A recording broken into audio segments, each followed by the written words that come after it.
Meet Uncle Sam. He has a lot of bills to pay. Almost $4 trillion worth every year. Uncle Sam's income is a little over $2 trillion per year. To make up the difference, the deficit, he does what most Americans do. He borrows money. When Uncle Sam takes out a loan, he calls it a bond. Bonds can be held by banks, investors, or even foreign governments.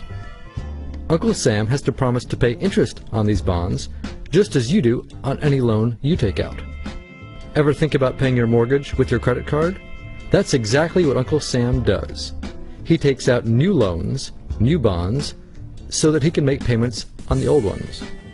All those loans, and especially all that interest, adds up. Right now, Uncle Sam owes about $14 trillion. To put that in perspective, 14 trillion is about the same as the national GDP, the total value of all the goods and services produced by the American economy in an entire year.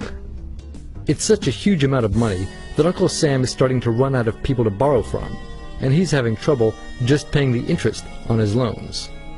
The obvious solution would be to either cut spending or increase taxes. But if he cuts spending, the people that he's spending money on would complain that they don't have money to spend, and that he was hurting the economy. If he tried to raise taxes enough to close this gap, not only would people definitely have less money to spend, he'd probably have riots on his hands. So Uncle Sam chooses the easy way to make money. Just make it. He calls up the Federal Reserve, which is our central bank, and, like magic, dollars are created and deposited in banks all around America. The problem is that the more of something there is, the less it's worth. Same goes for the US dollar. The more dollars there are, the less each one will buy. That's why commodities like gasoline, food, and gold become more expensive when Uncle Sam does his money-making magic. The commodities aren't really worth more. Your money is just worth less. That's called inflation. Remember the foreign governments that lent money to Uncle Sam? When they lent money to the American government, something interesting happened. It made the U.S. look richer, and their countries look poorer. When a country looks poor compared to America, $1 of our money buys a lot of their money. So they can pay their workers only a few pennies a day. With such low labor costs, they can sell their products in America for lower prices than any American manufacturer can. The easiest way for American companies to compete is to move their factories overseas and pay their workers a few pennies a day too. This contributes to a recession.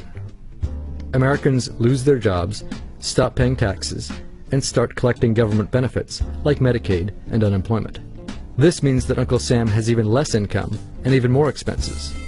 At the same time, the people who still have jobs are desperate to keep them, so they tend to do more work but not to get paid anymore. When your dollars are worth less and you're not earning more of them, that's called stagflation. And this is why Uncle Sam is in a catch-22. He can't raise taxes or cut spending without making the recession worse. And he can't have the Federal Reserve create more money without making inflation worse. For now, he can keep borrowing money, but since he can't even pay the interest on the loans he already has, it just makes his inevitable bankruptcy even worse. Whether it's in 2 months or 2 years, the day will come when Uncle Sam can no longer pay his bills. When that happens, the banks, investors, and foreign governments who are counting on that money won't be able to pay their bills. You see, just like Uncle Sam, governments, banks, and corporations don't actually have much money.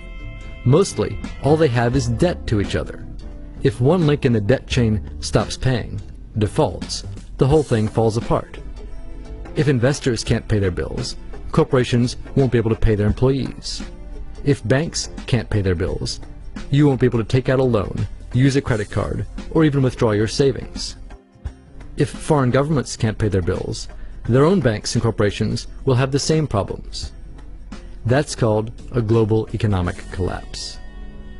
It's never happened before, so nobody really knows how bad it will be, how long it will last, or even how we'll eventually get out of it. The house of cards has already been built. There's no painless way to dismantle it now. All we can do is to educate each other about what's actually going on, and to prepare for what may be very extraordinary circumstances.